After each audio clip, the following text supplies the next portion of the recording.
Devotion ஆத்தும ஆதாயம் செய்வோம். எஸ்தர் 4:14. அமெரிக்கால டெட்ராய்ட்னு ஒரு ஸ்டேட் இருக்கு. அதுல நடந்த ஒரு உண்மையான இன்சிடென்ட்டை பத்தி நம்ம இன்னைக்கு பார்ப்போம். அந்த பட்டணத்துல ஒரு ரயில்வே ஸ்டேஷனுக்கு கொஞ்சம் தொலைவுல அந்த தண்டவாளத்துல ஒரு மனுஷன் அன்கான்சியஸா விழுந்து கிடக்குறான்.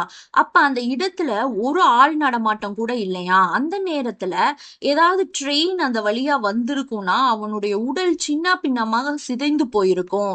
அந்த பகுதியில ஓடிட்டு இருந்த ஒரு நாய் அவன் அருகே போய் அவனை மோந்து பாக்குது. அவனுக்கு உயிர் இருக்கா எல்லான்னு அங்க இங்கேயும் அவனை சுத்துது. அவனுடைய சட்டைய தன் வாயால கவ்வி கொண்டு அவனை அந்த தண்டவாளத்திலிருந்து வெளியே இழுக்க ட்ரை பண்ணுது. அவன் மயக்க நிலையில இருந்தான். அவனை எழுப்ப செய்ய இது பல முயற்சி செய்தும் அந்த ஆபத்தான இடத்துல இருந்து அவனை வெளியே கொண்டு வர அதால முடியல. அந்த நாய் ஆனா விடாப்பிடியா தொடர்ந்து ட்ரை பண்ணி பண்ணி இழுத்து கொண்டே இருக்கு அவனை. அந்த மனுஷன் சற்றுன்னு கான்சியஸ்க்கு வந்து எந்திரிச்சு உக்காந்துடுறான். ஆனா அவனால அங்கிருந்து எந்திரிச்சு நடக்கவே முடியல.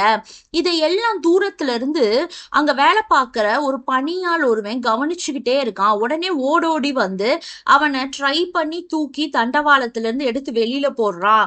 போட்டு கொஞ்ச நேரத்திலேயே ஒரு ட்ரெயின் ரொம்ப வேகமா வருது.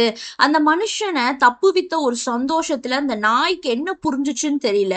ஆனா கீழே படுத்து புரண்டு பரபரப்போடு துள்ளி குதித்து அதோட ஒரு ஆனந்தத்தை வெளிப்படுத்திட்டு இருந்துச்சு.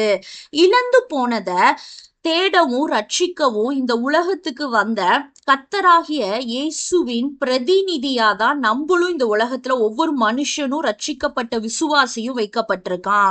நித்திய அழிவை நோக்கி விரைந்து கொண்டிருக்கிற ஆத்துமாக்களை ரட்சிப்புக்குள்ள வழி நடத்துவதற்கு நம்ம என்ன செஞ்சுட்டு இருக்கோம்னு யோசித்து பாருங்க.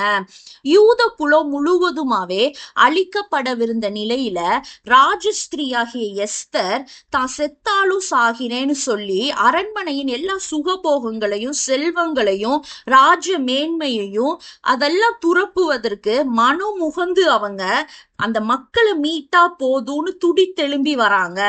அழிந்து போகும் ஆத்துமாக்களுக்காக நம்ம என்ன செஞ்சுட்டு இருக்கோம்னு பார்ப்போம். தான் குட்டியையோ இல்ல தான் இனத்தையோ அல்ல, ஒரு மனுஷனை பேராபத்துல இருந்து மீட்பதற்கு அந்த 5 அறிவுள்ள ஒரு நாய்க்கு இவ்வளவு அக்கறையும் கருசனையும் இருந்தா மெய்யான சமாதானத்தை பெற்றுக்கொண்டிருக்கிற நம்முடைய சக மனிதரை உலகம் அனைத்தின் மேலும் வரவிருக்கும் பேராபத்துக்கு எப்படி தப்புவிக்க போறோம்னு பார்ப்போம். ரட்சிப்பின் வழியில நடத்தும்படி அவங்க பேர்ல நம்ம அன்புள்ளவங்களா கரிசனை உள்ளவங்களா இருக்கணும். ஆத்தும ஆதாயம் செய்வோம். ஆமேன்.